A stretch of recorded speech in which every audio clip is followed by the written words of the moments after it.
ನಮಸ್ಕಾರ ಎಲ್ರಿಗೂ. ಇವತ್ತು ಸ್ಥಳ ವಶೀಕರಣ ಮಂತ್ರದ ಬಗ್ಗೆ ತಿಳಿಸ್ಕೊಡ್ತಾ ಇದ್ದೀನಿ. ಈ ಸ್ಥಳ ವಶೀಕರಣ ಮಂತ್ರ ಏನು, ಇದನ್ನ ಯಾವುದಕ್ಕೆಲ್ಲ ಬಳಸಬೇಕು, ಎಲ್ಲಿ ಉಪಯೋಗಿಸ್ಬೇಕು, ಇದನ್ನೆಲ್ಲ ನಾನು ನಿಮಗೆ ತುಂಬ ಸ್ಪಷ್ಟವಾಗಿ ತಿಳಿಸ್ಕೊಡ್ತೀನಿ.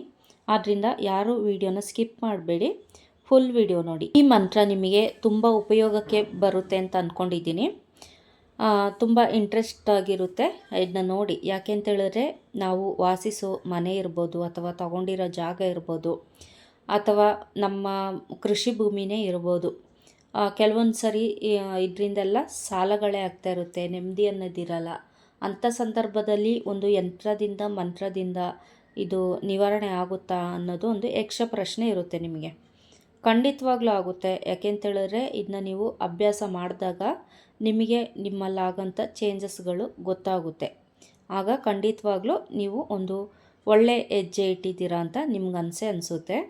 ಆದ್ದರಿಂದ ಈ ಮಂತ್ರನ ನೀವು ಅಭ್ಯಾಸ ಮಾಡ್ಕೊಳ್ಳಿ.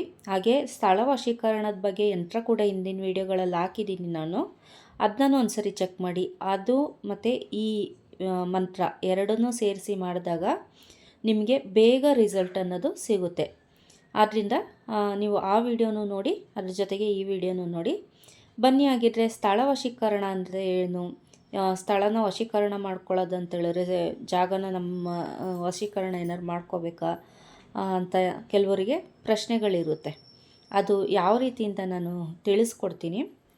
ಅದಕ್ಕಿಂತ ಮುಂಚೆ ಯಾರೆಲ್ಲ ಈ ವಿಡಿಯೋ ಹೊಸದಾಗಿ ನೋಡ್ತಿದ್ದೀರಾ ಅವರು ಸಬ್ಸ್ಕ್ರೈಬ್ ಮಾಡ್ಕೊಳ್ಳಿ ಈ ವಿಡಿಯೋ ಇಷ್ಟ ಆದರೆ. ಹಾಗೆ ಹಿಂದಿನ ವಿಡಿಯೋ ಕೂಡ ನೋಡಿ, ನಿಮಗೆ ಅವಶ್ಯಕತೆ ಇರೋಂತಹ ವಿಡಿಯೋಗಳು ಇರುತ್ತೆ. ಆದ್ದರಿಂದ ನಿಮ್ಗೆ ಇಷ್ಟ ಆದರೆ ನೀವು ಸಬ್ಸ್ಕ್ರೈಬ್ ಮಾಡ್ಕೊಳ್ಳಿ. ಹಾಗೆ ಬೇರೆಯವ್ರಿಗೂ ಕೂಡ ಇದನ್ನ ಶೇರ್ ಮಾಡಿ. ಯಾಕೆ ಅಂತ ಹೇಳಿದ್ರೆ, ಇಂಥ ವಿಡಿಯೋಗಳು ಇನ್ನೊಬ್ಬರು ಜೀವನನೂ ಬದಲಾಯಿಸೋಂಥದ್ದಿರುತ್ತೆ. ಆದ್ದರಿಂದ ಬೇರೆಯವ್ರಿಗೂ ಕೂಡ ಶೇರ್ ಮಾಡಿ, ಅವರು ತಿಳ್ಕೊಳ್ಳಿ. ನೋಡಿ, ನೀವು ವಾಸ ಮಾಡೋಂಥ ಮನೆ ಇರ್ಬೋದು, ಅಥವಾ ತುಂಬ ಕಷ್ಟಪಟ್ಟು ಒಂದು ಜಮೀನು ತಗೊಂಡಿರ್ತೀರ, ಅಲ್ಲಿ ಕೃಷಿ ಮಾಡ್ತಾ ಇರ್ತೀರ, ಅಥವಾ ಈ ಸಿಟಿಗಳಲ್ಲಾದರೆ ಒಂದು ಲ್ಯಾಂಡ್ ಅಂತ ತಗೊಂಡಿರ್ತೀರ ಮನೆ ಕಟ್ಟಬೇಕು ಅಂತ. ಹಾಗೆ ಮನೆ ಕೂಡ ತಗೊಂಡಿರ್ತೀರ. ನೀವು ತುಂಬ ಕಷ್ಟಪಟ್ಟು ನಮಗಾಗಲಿ ಅಥವಾ ನಮ್ಮ ಮಕ್ಕಳಿಗಾಗಲಿ ಅಂತಲೇ ತಗೊಂಡಿರ್ತೀರ. EMI ಕಟ್ತಾ ಇರ್ತೀರ, ಅಥವಾ ಫುಲ್ ಕ್ಯಾಶ್ ಕೊಟ್ಟೆ ತಗೊಂಡಿರ್ತೀರ. ಏನೋ ಒಂದು ನಿಮ್ಮ ಕೈಲಾಗಿದ್ದು ನೀವು ಮಾಡಿರ್ತೀರ, ಮನೆ ಆಗಲಿ, ಸೈಟ್ ಆಗಲಿ, ಅಥವಾ ಕೃಷಿ ಭೂಮಿನೇ ಆಗಲಿ. ಆದರೆ ಅದು ತಗೊಂಡ್ಮೇಲೆ ನಿಮಗೆ ಸ್ವಲ್ಪ ನೆಮ್ಮದಿ ಅನ್ನೋದು ಇರಲ್ಲ. ಆಮೇಲೆ ಮನೇಲಿ ಸ್ವಲ್ಪ ತೊಂದರೆಗಳು, ಕಿತ್ತಾಟಗಳು ಈ ಥರದ್ದೆಲ್ಲ ನಡೀತಾ ಇರ್ತದೆ. ಇನ್ನು ಸಾಲಗಳು ಹಿಂದಿಂದೆ ಜಾಸ್ತಿ ಆಗ್ತಾನೆ ಇರುತ್ತೆ. ಇದೆಲ್ಲನೂ ನೀವು ಅಬ್ಸರ್ವ್ ಮಾಡ್ಕೋಬೇಕು. ಯಾವ ಸಮಯದಿಂದ ನಮಗೆ ಈ ಥರ ಆಗ್ತಾಯಿದೆ ಅಂತ ಅಬ್ಸರ್ವ್ ಮಾಡ್ಕೋಬೇಕು. ಕೆಲವೊಬ್ಬರಿಗೆ ಪ್ರಾಪರ್ಟಿ ತಗೊಂಡ್ರೂ ಈ ಥರದೇ ಆಗುತ್ತೆ.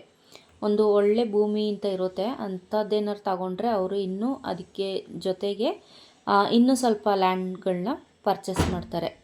ಅದೇ ಅಲ್ಲಿ ಈ ಸ್ಮಶಾನ ಟೈಪ್ ಇರೋದಾಗಲಿ, ಅಥವಾ ಒಂದು ನಾಯಿ ಊತಾಕಿರ್ತಾರೆ, ಅಥವಾ ಈ ಪಕ್ಷಿಗಳು ಅಥವಾ ನಾಯಿಗಳೇನು ಮಾಡಿರ್ತವೆ, ಅದೇ ಮೂಳೆ ಎಲ್ಲ ಬರುತ್ತಲ್ಲ, ತಿಂದೆಲ್ಲ ಬಿಸಾಕಿರ್ತಾರೆ. ಅದನ್ನ ಈ ಬೀದಿ ನಾಯಿಗಳೆಲ್ಲ ತಗೊಬಂದು ಅಲ್ಲಿ ಹಾಕಿರೋದು, ಅಥವಾ ಕಾಗೆಗಳೆಲ್ಲ ತಂದು ಹಾಕಿರ್ತಾರೆ, ಅಥವಾ ಹದ್ದುಗಳು ತಂದು ಹಾಕಿರ್ತವೆ. ಅಂಥ ಜಾಗದಲ್ಲೆಲ್ಲ ಈ ಮೂಳೆಗಳು ಸೇರಿಕೊಂಡಿರುತ್ತೆ. ಈ ಮೂಳೆಗಳೆಲ್ಲ ಸೇರಿಕೊಂಡಾಗ, ಅಥವಾ ನೀವು ಮನೆ ಕಟ್ತೀರಾ ಅಂತ ಇಟ್ಕೊಳ್ಳಿ, ಆ ಮನೆ ಕಟ್ಟೋತ್ತಿಗೆ ಆ ಪಿಲ್ಲರೆಲ್ಲ ಹಾಕಿದಾಗ ನೀವು ನೆಲನ ಸಮ ಮಾಡಬೇಕು ಅಂತ ಬೇರೆ ಕಡೆಯಿಂದ ಮಣ್ಣು ತಂದು ಹಾಕಿರ್ತೀರ. ನಿಮಗೆ ಗೊತ್ತಿರಲ್ಲ ಎಲ್ಲಿಂದ ಮಣ್ಣು ತಂದು ಹಾಕ್ತಾರೆ ಅಂತ. ಆ ಮಣ್ಣಲ್ಲೂ ಕೂಡ ಕೆಲವೊಂದು ಮೂಳೆಗಳು ಸೇರಿಕೊಂಡಿರ್ಬೋದು. ಹಂದಿ ಮೂಳೆ ಎಲ್ಲ ಸೇರಿಕೊಂಡ್ರೆ ಅದು ತುಂಬ ಕಷ್ಟ ಆಗುತ್ತೆ. ಆದ್ದರಿಂದ ಅದಕ್ಕೆ ಬೇರೆ ಥರನೇ ಪೂಜೆ ಎಲ್ಲ ಮಾಡಬೇಕಾಗುತ್ತೆ. ಅದ್ರ ಮೇಲೆ ಏನು ಮಾಡಿರ್ತೀರ, ನೀವು ಮನೆ ಏನಾರು ಕಟ್ಬಿಟ್ಟಿರ್ತೀರ, ಅಥವಾ ಖಾಲಿ ಜಾಗ ಇದೆ ಅಂತ ಹೇಳ್ಬಿಟ್ಟು ಅಲ್ಲಿ ತಂದು ಮಣ್ಣು ಸುರಿದಿರ್ತಾರೆ, ಬೇರೆ ಕಡೆಯಿಂದ ತಂದು ಸುರಿದಿರ್ತಾರೆ. ಅಂಥ ಜಾಗಗಳಲ್ಲಿ ಈ ಮೂಳೆಗಳು, ಈ ಅಸ್ಥಿಪಂಜರ ಅಂತ ಅಂದ್ಕೊಳ್ಳಿ, ಎಲ್ಲ ಪ್ರಾಣಿ ಪಕ್ಷಿಗಳದ್ದು ಅಸ್ಥಿಪಂಜರ ಎಲ್ಲ ಅಲ್ಲಿ ಬಿದ್ದಿರುತ್ತೆ. ಇನ್ನು ಕೆಲವೊಂದು ಕಡೆ ಈ ಗಾಜಿಂದು ಬಾಟ್ಲು ಬರುತ್ತಲ್ಲ, ಅದೆಲ್ಲ ಪುಡಿ ಪುಡಿ ಮಾಡಿ ಹಾಕಿರ್ತಾರೆ, ಅಥವಾ ಅಲ್ಲೇ ತಗೋಗಿ ಬಿಸಾಕಿರ್ತಾರೆ.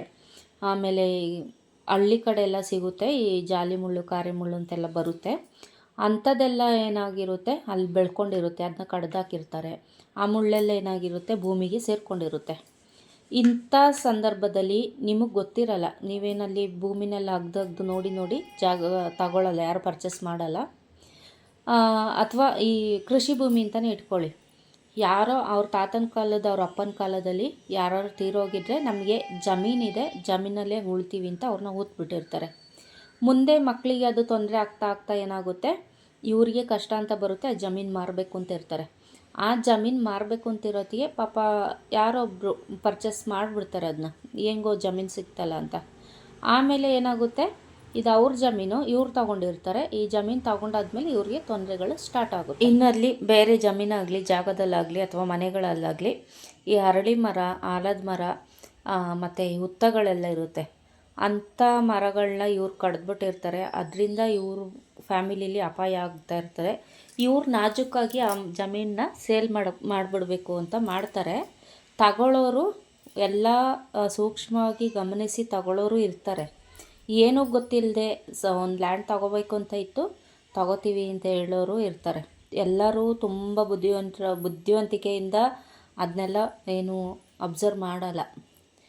ತಗೋಬೇಕು ಅಂತ ಇವ್ರ ಮನಸ್ಸಲ್ಲಿ ಇರ್ತದೆ. ಅಂಥ ಸಂದರ್ಭದಲ್ಲಿ ಇವ್ರು ತಗೋತಾರೆ. ತಗೊಂಡಾದಮೇಲೆ ಅವ್ರಿಗೆ ಕಷ್ಟಗಳೇನು ಅಂತ ಆವಾಗ ನೋಡ್ತಾರೆ ಅವರು. ಅಂಥ ಸಂದರ್ಭದಲ್ಲಿ ಏನು ಮಾಡ್ಬೋದು, ಈಗ ಎಲ್ಲ ತಗೊಂಡು ಆಗ್ಬಿಟ್ಟಿದೆ.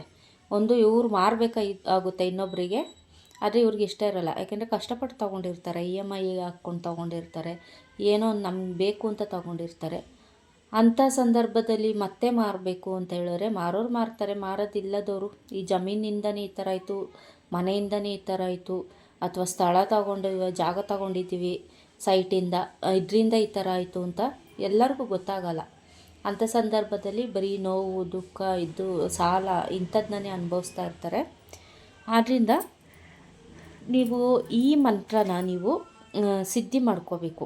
ಈ ಮಂತ್ರನ ಹೇಳ್ಕೊಂಡು ಸಿದ್ಧಿ ಮಾಡಿಕೊಂಡು ನಿಮ್ಮ ಭೂಮಿಯಲ್ಲಿ ಇರುವಂತಹ ಸಮಸ್ಯೆಗಳನ್ನ ಪರಿಹಾರ ಮಾಡ್ಕೋಬಹುದು. ಹಾಗಿದ್ರೆ ಬನ್ನಿ, ಈ ಮಂತ್ರನ ಯಾವ ರೀತಿ ಸಿದ್ಧಿ ಮಾಡ್ಕೊಳ್ಳೋದು, ಜಪ ಮಾಡೋದು ಅಂತ ಹೇಳ್ಕೊಡ್ತೀನಿ. ಮೊದಲಿಗೆ ನೀವು ಮಣೆ ಮೇಲೆ ಅಥವಾ ಚಾಪೆ ಮೇಲೆ ಕೂತ್ಕೋಬೇಕು. ನಿಮ್ಮ ದೇಹದ ಯಾವ ಭಾಗನೂ ಕೂಡ ನೆಲಕ್ಕೆ ತಾಗಬಾರ್ದು. ನೆಲಕ್ಕೆ ತಾಗಿದ್ರೆ ಏನಾಗುತ್ತೆ, ನೆಲದ ಮೇಲೆ ಕೂತ್ರೆ ಏನಾಗುತ್ತೆ ಅಂತ ಹೇಳಿದ್ರೆ, ನೀವೇನು ಜಪ ಮಾಡಿ ಮಂತ್ರಗಳನ್ನ ಜಪ ಮಾಡ್ತೀರಾ, ಇದೊಂದೇ ಮಂತ್ರ ಅಲ್ಲ, ಯಾವ ಮಂತ್ರ ಆದರೂ ಅಷ್ಟೇ, ಅಥವಾ ನೀವು ಪೂಜೆ ಕೂತ್ಕೊಳ್ಳೋವಾಗ ಸಹ ನೀವು ಮಣೆ ಮೇಲೆ ಕೂತ್ಕೋಬೇಕು. ಭೂಮಿ ಎಲ್ಲ ಗುರುತ್ವಾಕರ್ಷಣ ಬಲ ಇರೋದ್ರಿಂದ ಭೂಮಿ ಎಲ್ಲ ನೀವೇನು ಜಪ ಮಾಡ್ತೀರಾ ಅದೆಲ್ಲ ಭೂಮಿ ಹೀರ್ಕೊಳ್ತಾ ಇರುತ್ತೆ. ಆದ್ದರಿಂದನೇ ಒಂದು ಚಾಪೆ ಅಥವಾ ಮಣೆ ಹಾಕ್ಕೊಳ್ಳಿ ಅಂತ ಹೇಳೋದು. ಇದನ್ನ ಬ್ರಾಹ್ಮಿ ಮುಹೂರ್ತ ಅಥವಾ ಗೋಧೂಳಿ ಲಗ್ನ ಇಲ್ಲ ಅಂತೇಳಿದ್ರೆ ನಿಮಗೆ ಯಾವ ಸಮಯ ಸಿಗುತ್ತೆ ಆ ಸಮಯದಲ್ಲಿ ನೀವು ಇದನ್ನ ಜಪ ಮಾಡ್ಕೋಬೋದು. ಬ್ರಾಹ್ಮಿ ಮುಹೂರ್ತ, ಗೋಧೂಳಿ ಸಮಯ ಶ್ರೇಷ್ಠ ಅಂತ ಹೇಳ್ಬೋದು.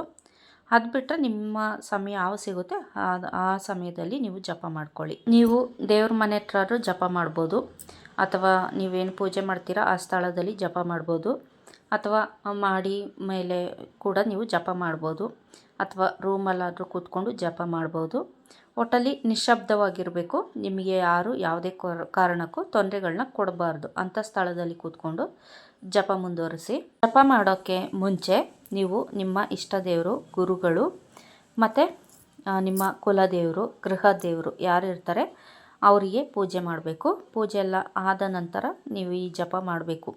ಸಂಕಲ್ಪ ಇರಬೇಕು, ದಿನಕ್ಕೆ ಇಷ್ಟು ಸಾರಿ ಜಪ ಮಾಡ್ತೀನಿ ಅಥವಾ ಇಷ್ಟು 1000 ಸರಿ ಜಪ ಮಾಡ್ತೀನಿ. ಅದು ಬಿಟ್ಟರೆ ಇಷ್ಟು ದಿನದೊಳಗೆ, ಅಂದರೆ 21 ದಿನ, 48 ದಿನ, 54 ದಿನ, 108 ದಿನ ಈ ಥರ ಎಲ್ಲ ಬರುತ್ತೆ. ಇಷ್ಟು ಸಮಯದಲ್ಲಿ ನಾನು ಇಷ್ಟು ಜಪ ಮಾಡ್ತೀನಿ ಅಂತ ನೀವು ಸಂಕಲ್ಪ ಮಾಡ್ಕೋಬೇಕು. ಸಂಖ್ಯೆಯಲ್ಲಿ ಸಂಕಲ್ಪ ಮಾಡ್ಕೊಂಡಾದ್ಮೇಲೆ ನೀವು ಇದನ್ನ ಶುರು ಮಾಡಿ. ಇದನ್ನ ಶುರು ಮಾಡೋಕ್ಕಿಂತ ಮುಂಚೆ ಇದನ್ನ ಬಾಯಟ್ ಮಾಡ್ಕೊಳ್ಳಿ. ಬಾಯಟ್ ಮಾಡ್ಕೊಂಡಾದ್ಮೇಲೆ ನೀವು ಯಾವುದೇ ಮಂತ್ರನೂ ಜಪ ಮಾಡಬೇಕು. ಜಪ ಮಾಡೋಕ್ಕೆ ಇದೊಂದು ಚಿಕ್ಕ ಮಂತ್ರ ಇದೆ, ಇದೊಂದು ದೊಡ್ಡ ಮಂತ್ರ ಇದೆ ಅಂತ ಕೂತ್ಕೊಂಡು ಆಮೇಲೆ ಒಂದೊಂದು ಅಕ್ಷರನ ನೆನಪಿಸ್ಕೊಳ್ಳೋದು ಈ ಥರ ಎಲ್ಲ ಮಾಡಬಾರ್ದು. ಸರಾಗವಾಗಿ ಬಂದ್ಬಿಡಬೇಕು ನಿಮ್ಮ ಬಾಯಿಗೆ. ಆ ಥರನೇ ನೀವು ಜಪ ಮಾಡಬೇಕು. ಆಮೇಲೆ ಎಲ್ಲೋ ಒಂದು ಅಕ್ಷರ ತಪ್ಪಾಯಿತು ಅದನ್ನ ನೆನಪಿಸ್ಕೊಂಡು ಹೇಳೋದು ಈ ಥರ ಎಲ್ಲ ಮಾಡಿದ್ರೆ ನಿಮ್ಗೆ ಯಾವುದೇ ಕಾರಣಕ್ಕೂ ಅದೇ ಸಿದ್ಧಿ ಆಗಲ್ಲ. ಆದ್ದರಿಂದನೇ ಹೇಳ್ತಿದ್ದೀನಿ, ಫಸ್ಟ್ ಬಾಯಟ್ ಮಾಡ್ಕೊಳ್ಳಿ. ಈ ಮಂತ್ರನ ನೀವು ಸಿದ್ಧಿ ಮಾಡ್ಕೊಳ್ಳೋದ್ರಿಂದ ನಿಮಗೇನು ಪ್ರಯೋಜನ ಆಗುತ್ತೆ ಅಂತ ಹೇಳಿದ್ರೆ, ನೀವಿರೋಂಥ ಸ್ಥಳನ ವಶೀಕರಣ ಮಾಡ್ಕೋಬೋದು. ಅಂದರೆ ನಿಮಗೆ ಯಾವ ರೀತಿ ಬೇಕೋ ಆ ರೀತಿ ಅದನ್ನ ಪೂಜೆ ಪುನಸ್ಕಾರದ ಮೂಲಕ, ಈ ಮಂತ್ರ ಜಪದ ಮೂಲಕ ನೀವು ಟರ್ನ್ ಅಪ್ ಮಾಡ್ಕೋಬೋದು. ನಂತರ ಶತ್ರುಗಳು ನಿಮಗೆ ವಶವಾಗ್ತಾರೆ, ಶತ್ರು ನಾಶವಾಗುತ್ತೆ. ಆಮೇಲೆ ರಾಜರಾಗಲಿ ಕಳ್ಳರಾಗಲಿ ಅಥವಾ ಸರ್ಪಗಳು ಕೂಡ ಇರುತ್ತೆ ಅಲ್ವಾ, ಸರ್ಪಗಳ ಭಯ ಕೂಡ ಇರಲ್ಲ ನಿಮಗೆ. ಆದ್ದರಿಂದ ಈ ಮಂತ್ರನ ನೀವು 1,00,000 ಬಾರಿ ಜಪ ಮಾಡ್ಕೋಬೇಕು ಅಥವಾ 3,000 ಸಲ ಈ ಮಂತ್ರನ ಜಪ ಮಾಡಬೇಕು. ನಂತರ ಇನ್ನೊಂದು ವಿಧಾನ ಕೂಡ ಹೇಳ್ತೀನಿ ನೋಡಿ. ಬಿಲ್ಪತ್ರೆ, ನಿಂಬೆಹಣ್ಣು, ಸೈಂಧಲ ಲವಣ ಅಂತ ನಿಮಗೆ ಗ್ರಂಥಿಗೆ ಅಂಗಡಿಯಲ್ಲಿ ಸಿಗುತ್ತೆ. ಆಮೇಲೆ ಉಪ್ಪು, ಇದಿಷ್ಟನ್ನು ಆಡಿನ ಹಾಲಲ್ಲಿ, ಅಂದರೆ ಆಡಲ್ಲಿ ಹಾಲು ಬರುತ್ತಲ್ಲ ಅದರಲ್ಲಿ ಕಲಸಿ ಗಂಧ ಥರ ಮಾಡಿ ತಿಲಕನ ತೆಗೆದು ಹಣೆ ಮೇಲೆ ಇಟ್ಕೋಬೇಕು. ಇದರಿಂದ ಕೂಡ ನಿಮಗೆ ಈ ಸ್ಥಳ ಅನ್ನೋದು ವಶೀಕರಣ ಆಗುತ್ತೆ. ಈ ಮಂತ್ರ ಮತ್ತು ಹಿಂದೆ ವಿಡಿಯೋದಲ್ಲಿ ಹಾಕಿದ್ದೀನಿ ಯಂತ್ರ, ಮತ್ತು ಇದೊಂದು ತಂತ್ರ. ಈ ತಂತ್ರದಿಂದ ಕೂಡ ನಿಮಗೆ ಸ್ಥಳ ಅನ್ನೋದು ವಶೀಕರಣ ಆಗುತ್ತೆ. ಇದರಿಂದ ನೀವು ಸಾಕಷ್ಟು ಲಾಭಗಳನ್ನ ಪಡಿಬೋದು. ಯಾರೇ ಆಗಲಿ ಒಂದು ಮಾತು ಹೇಳ್ತೀನಿ, ಜಾಗಗಳು ತಗೋತೀರಾ ಅಥವಾ ಮನೆಗಳು ತಗೋತೀರಾ ಅಥವಾ ಜಮೀನುಗಳೇ ತಗೋತೀರಾ ವ್ಯವಸಾಯಕ್ಕೆ, ಅಲ್ಲಿ ಏನಿದೆ ಏನಿಲ್ಲ, ಅದ್ರ ಮಣ್ಣು ಹೇಗಿದೆ ಆ ಥರದ್ದೆಲ್ಲ ನೋಡಿ ವಿಚಾರಿಸಿ ಗೊತ್ತಿರೋರ, ನಿಮಗೆ ಗೊತ್ತಿಲ್ಲ ಅಂದರೆ ಗೊತ್ತಿರೋರ ಹತ್ರ ಕೇಳಿ, ನಿಮಗೆ ಗೊತ್ತಿದ್ದರೆ ತುಂಬ ಒಳ್ಳೆಯದು. ಇದನ್ನೆಲ್ಲ ನೋಡಿ ತಗೊಳ್ಳಿ. ಯಾರೋ ತೋರಿಸಿರೋ ಜಾಗ ಚೆನ್ನಾಗಿದೆ, ರೋಡ್ ಸೈಡ್ ಇದೆ ಮುಂದೆ ಅದಿದೆ ಇದೆ ಅಂತೆಲ್ಲ ಹೋಗಿ ತಗೊಬಿಡೋದು, ಕಡಿಮೆಗೆ ಸಿಗುತ್ತೆ ಅಂತ ತಗೊಳ್ಳೋದು.